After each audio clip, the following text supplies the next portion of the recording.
آج کی رات بہت زیادہ پر اسرار تھی، نہ جانے کیوں میرا دل کسی انہونی کے ڈر سے کانپ رہا تھا۔ یوں تو میں بہت زیادہ بہادر تھی، کوئی بھی چیز مجھے ڈرا نہ پاتی۔ میری بہادری کی دلیل کے لیے یہ بات کم نہ تھی کہ ہر رات میری ڈیوٹی ایک ہسپتال میں مردہ خانے کے باہر لگتی۔ آج بھی معلوم کے مطابق میں اپنی ڈیوٹی سر انجام دے رہی تھی جب ایک سینئر ڈاکٹر ایک لاش کو مردہ خانے کی جانب لے کر جا رہا تھا۔ میں اسی لاش کو دیکھ رہی تھی۔ ڈاکٹر کے جانے کے بعد میں مردے خانے میں چلی گئی۔ میں نے آنے والی لاش کے اوپر سے چادر ہٹا کر دیکھا تو ایک عورت کی لاش تھی۔ میں نے نبض ٹٹول کر دیکھا تو وہ بند تھی۔ میں ہر روز 10 لاشیں دیکھتی تھی، مگر میں ہر جذبے سے آتی ہو چکی تھی۔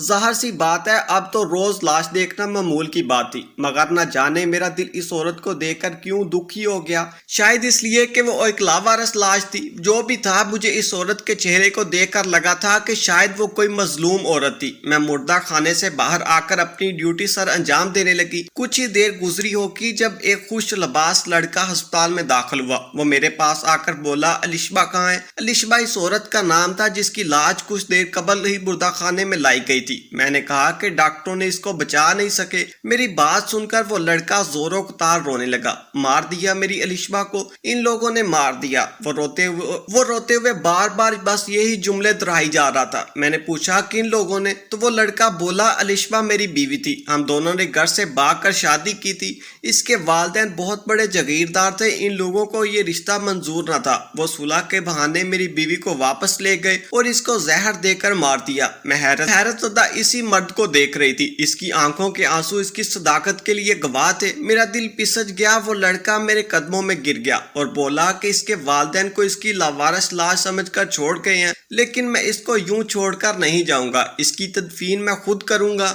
آپ مجھے یہ لاش لے کر جانے دیں۔ میں ششو پنج ہو کر شکار ہو گئی، لیکن میرا دل کہہ رہا تھا کہ جب شوہر موجود ہے تو پھر کیوں اس عورت کو لاوارث لاشوں کے ساتھ دفن کیا جائے۔ میں نے اس لڑکے کو تسلی دی اور خود ڈاکٹر کے کمرے میں چلے گی۔ میں نے ڈاکٹر صاحب کو سارا ماجرا بتایا تو وہ بولے، ہاں ٹھیک ہے، لے جائے وہ لاش، ہم نے ایک لاوارث لاش رکھ کر کیا کرنا ہے۔ پھر وہ میرے ساتھ باہر آئے اور اس لڑکے کے ساتھ بات کی۔ ہسپتال کے عملے کو باخبر کیے بغیر انہوں نے یہ کام بہت رازداری سے ساتھ کیا۔ لڑکے کے جانے کے بعد ڈاکٹر صاحب میرے کان میں بولے، اپنی زبان بند رکھنا، اس راز کو راز ہی رکھنا، جتنے پیسے مانگو گی میں دوں گا، لیکن میں نہیں چاہتا کہ اس نیکی کے بدلے میرا ہسپتال یا میری جاب خطرے میں پڑے۔ مجھے بڑی حیرت ہوئی، ایک طرف پیسوں کی ضرورت تھی اور دوسری طرف وہ عورت۔ پیسوں پر میرا ضمیر نہ مانا تو میں بولی، ڈاکٹر صاحب اگر میں نے پیسے لے لیے تو اس نیکی کا اجر ضائع ہو جائے گا، اس عورت کا راز راز ہی رہے گا۔ ڈاکٹر صاحب مسکرا کر اپنے کمرے میں چلے گئے۔ اس واقعے کے بعد سب کچھ معمول کے مطابق چلتا رہا۔ میرا دل بھی ابھی نیکی کا سوچ کر کافی مطمئن تھا۔ سب کچھ معمول کے مطابق چلتا رہا۔ میرا دل بھی اپنی نیکی کا سوچ کر کافی مطمئن تھا، مگر ایک دن کے بعد نہ جانے میرا دل کیوں گھبرانے لگا۔ رہ کر وہ الشبہ کا مظلوم سا چہرہ میری نگاہوں کے سامنے گھومتا رہا۔ اب مجھے احساس ہونے لگا کہ کہیں مجھ سے کوئی غلطی تو نہیں ہو گئی۔ کیا وہ لڑکا سچ میں اس کا شوہر تھا یا پھر وہ کوئی ڈونگی تھا؟ لوگ تو مردوں کے کفن تک چرا لیتے ہیں، وہ تو پھر جوان جہان لڑکی تھی، کیا پتا وہ لڑکا اس کے گردے وغیرہ بیچ کر منافع کمانا چاہتا ہو۔ وہ لڑکی تو تھی لاوارث، اس طرح تو اس کا کام بہت آسان ہو گیا تھا۔ میرا دل نہ جانے وسموں سے گھبرانے لگا، میرا سکون حرام ہو چکا تھا۔ میں نے فیصلہ کر لیا کہ میں اس لڑکے سے مل کر حقیقت کا پتہ ضرور کروں گی۔ میرے پاس تو اس لڑکے کا کوئی اتا پتہ بھی نہ تھا، مجھے اس لاش کی فکر چین نہیں لینے دیتی۔ ایک دن میں نے فیصلہ کیا کہ میں اس لڑکے کا پتہ لگا کر ہی رہوں گی۔ اس فیصلے نے تو میری زندگی بدل کر رکھ دی۔ ہوا یہ تھا کہ میں ڈاکٹر صاحب کے کمرے میں گئی۔ میں نے سیدھی بات کی تھی، ڈاکٹر صاحب آپ نے مجھ سے کہا تھا نا کہ میں ایک راز کو راز ہی رکھوں گا، تو آپ مجھے منہ مانگا انعام دیں گے۔ ڈاکٹر صاحب بولے، میں اب بھی اپنی بات پر قائم ہوں۔ میں نے ڈاکٹر صاحب کی بات سنی تو مجھے حوصلہ ہوا۔ میں بولی، ڈاکٹر صاحب مجھے اس عورت کی بڑی فکر ہے، مجھے لگتا ہے کہ کہیں ہم کچھ غلط نہ کر دیا ہو، اس لیے میں اس لڑکے سے ملنا چاہتی ہوں تاکہ اس عورت کی قبر ایک بار اپنی آنکھوں سے دیکھ لوں، تاکہ مجھے تسلی ہو۔ ڈاکٹر صاحب نے بنا کچھ کہے ایک کاغذ پر مجھے پتہ لکھ کر دے دیا۔ میں ان کا شکریہ ادا کر کے وہاں سے چلی آئی۔ میرے دل کو بہت سکون مل گیا۔ رات کی ڈیوٹی ختم ہوئی، گھر جا کر میں نے کچھ دیر آرام کیا اور پھر اس پتے کو پلو میں باندھ کر سفر پر نکل گئی۔ مجھے نہیں معلوم تھا کہ یہ سفر مجھے ایک سبق سکھا دے گا کہ کبھی کسی پر بھروسہ نہیں کرنا چاہیے۔ میں نے اس پتے پر پہنچ کر اس گھر کو ڈھونڈا، پھر اس گھر کے دروازے پر دستک دی، لیکن یہ دیکھ کر تو میرے قدموں تلے سے زمین نکل گئی کہ دروازہ کھولنے والا کوئی اور نہیں بلکہ الیشبا خود تھی، ایک مردہ لڑکی جس کی لاش اس کا شوہر دفنانے کے لیے لے جا چکا تھا، اور اب وہ دروازے پر کھڑی تھی۔ میں تو چکرائی گئی، میں نے آ نہ دیکھا اور تا نہ دیکھا، جس رکشے پر آئی تھی اسی رکشے پر بیٹھ کر واپس لوٹ گئی۔ میرا جسم کانپ رہا تھا، مجھے شدید گھبراہٹ ہو رہی تھی، مجھے لگا میری آنکھوں نے دھوکہ کھایا ہے، لیکن پھر بھی ایک مردہ لڑکی کو اپنے لیے دروازہ کھولتے ہوئے دیکھنا معمولی بات تو نہیں تھی۔ مجھ پر شدید قسم کا خوف طاری ہو چکا تھا، اسی خوف کے باعث مجھے بخار ہو گیا۔ میں 3 دن بخار میں پڑی رہی، لیکن جب بخار کچھ کم ہوا تو پھر مجھے الیشبا کا خیال ستانے لگا۔ میری آنکھوں نے جو دیکھا اس کو ماننے کے لیے میرا دماغ راضی نہیں تھا، بس میں نے اپنی بے سکونی ختم کرنے کے لیے ایک بار پھر سے وہاں جانے کا ارادہ کیا۔ میں نے سوچ لیا کہ اب تو میں پورا سچ جان کر ہی دم لوں گی۔ کچھ دنوں بعد میں جب مکمل طور پر صحت یاب ہو گئی تو میں پھر سے اس پتے پر پہنچ گئی۔ ایک بار پھر الیشبا نے میرے لیے دروازہ کھولا۔ میرے چہرے کا خوف شدید بانپ چکا تھا، اسی لیے بولی، خالہ گھر آئیں، گھبرائیں مت، میں زندہ ہوں، آپ کی پریشانی میں شاید کم کر سکوں۔ میں اس کے ساتھ گھر میں داخل ہو چکی تھی۔ گھر میں ہو نہ ہو علم تھا، ہر طرف خاموشی چھائی ہوئی تھی۔ میں نے اس سے پوچھا، الیشبا بیٹا تم تو مر چکی تھی نا، اور وہ تمہارا شوہر وہ کہیں نظر نہیں آ رہا؟ الیشبا بولی، خالہ میں کب مری تھی؟ میرا تو شوہر مرا تھا، اسے مارا تھا تو 8 ماہ کا عرصہ بیت چکا تھا۔ الیشبا کی باتیں سن کر میں تو چکرا کر رہ گئی۔ میں نے اس سے کہا کہ بیٹا پہیلیاں مت بولو اور مجھے ساری حقیقت بتاؤ کہ تم کون ہو، تمہاری حقیقت کیا ہے؟ تو وہ بولی، خالہ میں ایک اچھے طبقے سے تعلق رکھنے والی لڑکی ہوں، ہم 3 بہنیں تھیں، میں سب سے بڑی تھی، ہمارے گھر 2 وقت کی روٹی ملنا بھی کبھی کبھار مشکل ہو جاتا، اسی لیے میرے والدین نے جلد از جلد بیٹیوں کے بوجھ سے آزاد ہونا چاہتے تھے۔ میرا رشتہ بچپن میں ہی میرے چاچا زاد کزن اویس سے طے ہو چکا تھا اور ہم دونوں کو اس رشتے کی بابت معلوم تھی، اسی لیے ہم دونوں میں محبت پروان چڑھ گئی۔ ہماری شادی 1 ماہ بعد طے ہو پائی تھی، ہم دونوں ہی دن گن گن کر کاٹ رہے تھے، لیکن قسمت کو کچھ اور ہی منظور تھا۔ میں اپنی امی کے ساتھ ایک قریبی رشتہ دار کی شادی میں گئی، جہاں مجھے ایک بڑے جگیردار کے بیٹے نے پسند کر لیا۔ 1 ہی ہفتے بعد میرا رشتہ آ گیا، میں نے صاف انکار کر دیا، مگر اتنے بڑے جگیردار کا ہمارے غریب خانے کے لیے کوئی معمولی بات تو نہیں تھی۔ نہ ابا تو اس کے آگے پیچھے چلے گئے، ابا نے ان کو بتا دیا کہ میرا رشتہ میرے چاچا کے ہاں طے ہے، اگر ہم نے رشتہ آپ سے جوڑ لیا تو بھائی کے ساتھ تعلقات خراب ہو جائیں گے، اس کے عوض ہمیں کچھ تو ملنا چاہیے۔ یوں ابا نے مجھے 50 لاکھ میں بیچ دیا۔ جس دن میری بارات آئی تھی، ابا نے میرے سر پر ہاتھ رکھا اور بولے، الیشبا تمہاری وجہ سے تمہاری چھوٹی 2 بہنوں کے رشتے بھی اچھی جگہ پر ہو جائیں گے اور ہمارے گھر سے بھی غربت ختم ہو جائے گی۔ میں خاموش ہی رہی تھی۔ یوں میں بیاہ کر جگیردار کے گھر آ گئی اور اپنے رشتوں سے ہمیشہ ہمیشہ کے لیے بچھڑ گئی تھی، کیونکہ انہوں نے ابو کو 50 لاکھ تھمائے ہوئے تھے۔ یہ شرط رکھی کہ آج کے بعد نہ آپ لوگ الیشبا سے ملنے آئیں گے اور نہ ہی الیشبا آپ کے گھر آئے گی۔ یہ بات بتا کر الیشبا زور و قطار رونے لگی۔ میں نے اس کو دلاسے دے کر چپ کروا دیا۔ جب وہ تھوڑی سنبھل چکی تھی تو میں خاموشی سے اٹھ کر اپنے گھر میں آ گئی۔ مجھے الیشبا کے ساتھ بڑی ہمدردی محسوس ہوئی، لیکن میں بے بس تھی، میں کیا کر سکتی؟ میں اکثر نماز میں اس کے لیے دعا کرتی۔ ایک دن یوں ہی الیشبا نے میرے لیے دعا کی تو دماغ میں ایک دم سے گھنٹی بجی۔ الیشبا نے مجھے اپنی شادی کے متعلق تو بتا دیا، مگر اپنے شوہر کے بارے میں اور اپنی موت کے متعلق تو کچھ نہ بتایا۔ میں بھی کتنی پاگل تھی۔ الیشبا کے آنسو دیکھ کر بکھلا گئی اور ادھوری بات جان کر واپس آ گئی۔ میرے دل کو بڑا دکھ ہوا، میں نے کتنی مدد کی تھی اس کی، لیکن پھر بھی وہ اپنا سچ بتانے سے کترا رہی تھی۔ لیکن جو بھی تھا، میں نے دل میں ٹھان لی کہ میں ایک بار پھر سے الیشبا کے گھر جاؤں گی اور مکمل سچ جان کر ہی رہوں گی۔ میں نے بنا کچھ سوچے سمجھے رکشہ روکا اور اس کے گھر پہنچی، لیکن مجھے شدید دھچکا تب لگا جب اس کے گھر کے دروازے پر بڑا سا تالا لگا۔ مجھے منہ پر چڑھا رہا تھا۔ اس تالے کو دیکھ کر میں نے دل میں سوچا کہ اب الشبہ اور اس کی موت کا راز راز ہی رہ جائے گا، لیکن میں نہیں جانتی تھی کہ آگے کیا ہونے والا ہے۔ میں میوسی میں ہی گھر لوٹی تو میری حیرت کی انتہا نہ رہی۔ میرے گھر کے دروازے کے سامنے الشبہ کھڑی تھی۔ میں نے دروازہ کھولا اور اسے اپنے گھر ساتھ لے آئی۔ اس کو پانی پلا کر میں اس کے پاس ہی بیٹھی تھی۔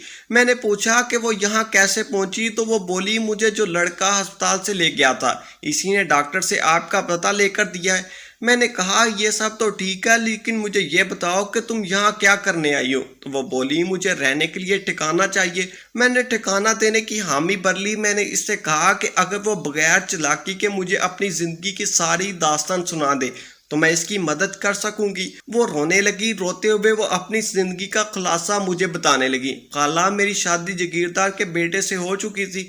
میں نے کرما گھونٹ سمجھ کر پی لیا اور اپنے شوہر کو دل و جان سے اپنا لیا، لیکن قسمت نے میرے ساتھ وفا نہیں کی۔ میری شادی کو ابھی ایک ہی ہفتہ ہوا تھا کہ میرے شوہر دشمن کو گولی لگنے سے اس دنیا فانی سے کوچ کر گئے اور اب سسرال والے میرے لیے جیل بن گئی تھی۔ مجھے ہر کوئی منحوس کہتا، لوگ کہتے کہ میں نے جاگیردار کے بیٹے کو کھا لیا۔ میری ساس مجھ پر ظلم کرنے لگی۔ مجھے گھر میں ملازموں سے بھی کم درجہ دیا جاتا۔ اللہ اللہ کر کے میری عدت پوری ہوئی تو میرے والدین مجھے لینے آئے، مگر جاگیردار نے انہیں بے عزت کر کے گھر سے نکال دیا۔ وہ بولے کہ آپ لوگ تو اپنی بیٹی کے 50 لاکھ کے عوض بیچ چکے ہیں، اب یہاں کیا کرنے آئے ہو؟ میرے والدین مایوس لوٹ گئے۔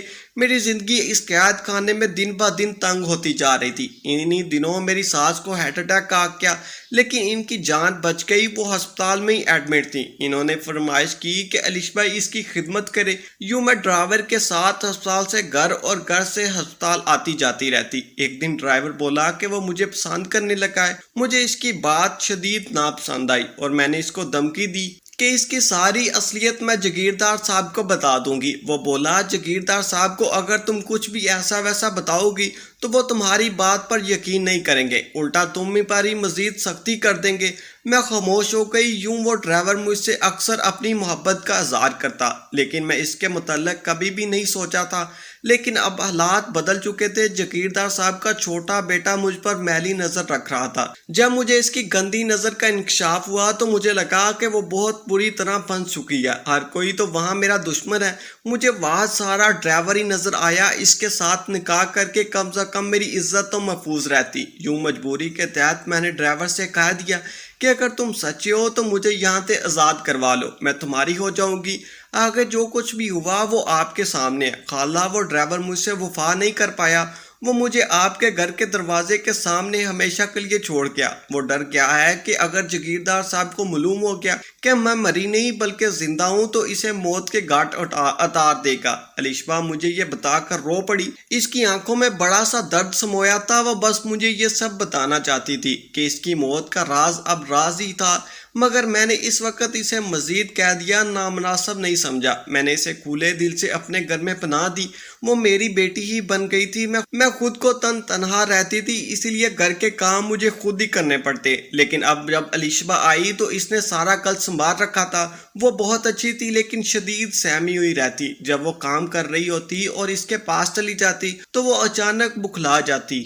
وہ اکثر کہتی کہ مجھے لگا شاید جاگیردارنی آ گئی ہیں۔ اس کے ہاتھوں پر جاگیردارنی کے ظالم کے نشان تھے، بازو نیل سے بھرے ہوئے تھے اور دل چھلنی ہوا پڑا تھا۔ وہ کام کرتے ہوئے روتی رہتی، ڈرتی بھی رہتی۔ ابھی تو الشبہ کو یہ بھی نہیں معلوم تھا کہ میں اس سے چوری چھپ کے کسی سے رابطے میں ہوں۔ اگر اسے یہ معلوم ہو جاتا تو وہ مزید ڈر جاتی، اور میں نے اس انسان کو بتا دیا کہ الشبہ زندہ ہے۔ مجھے معلوم نہیں تھا کہ میں نے غلط کیا یا درست، مگر اس کی موت کے ڈرامے میں اس کا ساتھ دینا مجھے مناسب نہیں لگا۔ ایک دن میں نے الشبہ سے کہا کہ تم تیار رہنا، آج تم سے ملنے کوئی آنے والا ہے۔ وہ شدید گھبرا گئی تھی۔ وہ میرے قدموں میں گر کر بلک بلک کر رونے لگی۔ وہ بولی اس کی باتوں میں پورے جہان کا درد سما گیا۔ خالہ، خدا کا واسطہ ہے مجھے کسی کے حوالے مت کرنا، میں آپ کی نوکرانی بن کر رہوں گی، ساری زندگی آپ کی خدمت کروں گی، مگر جاگیردار سے بچا لیں۔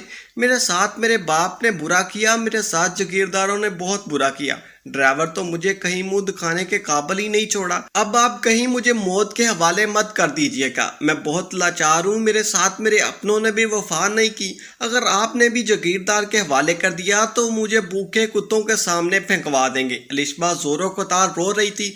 تبھی دروازے پر دستک ہوئی تو چھوٹے بچے کی طرح سہم کر مجھ سے لپٹ گئی۔ میں سہم کر اسے تسلی دی اور دروازہ کھول دیا۔ سامنے کھڑے شخص کو دیکھ کر الشبہ مجھ سے لپٹ کر پھوٹ پھوٹ کر رو رہی تھی۔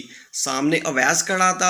الشبہ کے بچپن کا مگیتر اویس کی بھی آنکھوں میں آنسو بھرے ہوئے تھے۔ وہ روتے ہوئے بولا، میں نے تم سے بہت محبت کی تھی الشبہ، اسی لیے تو آج رب نے مجھے تم سے ملا دیا۔ جب تایا جی نے تمہیں مجھ سے چھین کر کسی اور کو سونپ دیا تو تم میرے دل میں تھی، پھر جب تمہاری موت کی خبر آئی تو دل نے اس خبر کو جھٹلا دیا۔ میرا دل جب تک دھڑکتا رہے گا مجھے اس بات کا یقین رہے گا کہ تم زندہ ہو۔ الشبہ اب بھی رو رہی تھی۔ اویس نے الشبہ کے اس کی موت کی خبر کے متعلق پوچھا تو وہ بولی، جاگیردار صاحب مجھے اپنے بیٹے کی مجرم سمجھتے تھے، وہ مجھ پر زندگی حرام کر دینا چاہتے تھے، وہ چاہتی تھی کہ میں ایک لمحہ اذیت میں گزاروں، اسی لیے تو ابا جی مجھے لینے آئے تو انہوں نے صاف صاف انکار کر دیا۔ ڈرائیور چونکہ مجھ سے شادی کرنا چاہتا تھا اسی لیے ایک منصوبہ بنایا، میں اس منصوبے کے تحت اس نے مجھے نیند کی گولیاں دے ڈالی، میں بے ہوش ہو گئی تو اس نے گھر میں شور ڈال دیا کہ الشبہ نے خودکشی کر لیا۔ پوری حویلی ہل کر رہ گئی۔ جاگیردار نے کسی صورت بھی نہیں چاہتی تھی کہ میں مروں، اسی لیے انہوں نے مجھے ہسپتال بھجوا دیا۔ ڈرائیور نے اپنے ایک دوست ڈاکٹر سے پہلے ہی طے کر لیا تھا کہ اس لیے اس نے بڑے جاگیردار کو بتایا کہ الشبہ انتقال کر چکی ہے۔ خودکشی کا کیس پولیس کا کیس ہوتا ہے، اور اگر آپ معزز لوگ ہیں آپ یہاں سے چلے جائیں، ہم اس لاش کو لاوارث کہہ دیں گے اور خود ہی اس کی تدفین بھی کر دیں گے۔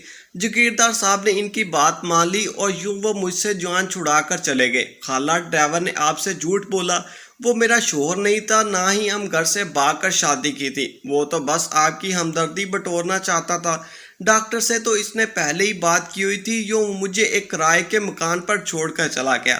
بس 10 روز منٹ کے بعد وہ میری خیریت معلوم کرنے آ جاتا، پھر وہ مجھ سے نکاح کرنے والا وعدے پر قائم نہ رہ سکا اور مجھے آپ کے گھر چھوڑ کر فرار ہو گیا۔ اویس الشبہ کی باتیں سن کر اسے تسلی دینے لگا، پھر وہ میرے سامنے آ کر کھڑا ہو گیا اور بولا، خالہ کیا آپ اپنی بیٹی کا رشتہ مجھ سے طے کریں گی؟ میں مسکرا دی اور بولی، ہاں بیٹا اویس، میری الشبہ آج سے تمہاری ہوئی۔ پھر میں نے اور اویس نے جھٹ پٹ مولوی صاحب کا انتظام کیا اور ان دونوں کا نکاح پڑھوا دیا۔ میں نے ان دونوں کو اپنے گھر میں پناہ دے رکھی ہے اور اویس الشبہ کو اپنے ساتھ نہیں لے جا سکتا کیونکہ ہر طرف تو اس کی موت کی خبر پھیلی ہوئی تھی۔ یوں اللہ نے مجھے بڑھاپے کی عمر میں ایک بیٹا اور ایک بیٹی سے نوازا۔ الشبہ نے اپنی زندگی میں بہت دکھ دیکھے مگر وہ اویس کے ساتھ بہت خوش تھی، اس کو دیکھ کر میں بھی خوش ہو جاتی۔ اللہ کا شکر ہے کہ اس نے مجھے دو محبت کرنے والوں کو آپس میں ملوانے کا ذریعہ بنایا۔ کہانی کیسی لگی کمنٹ کریں۔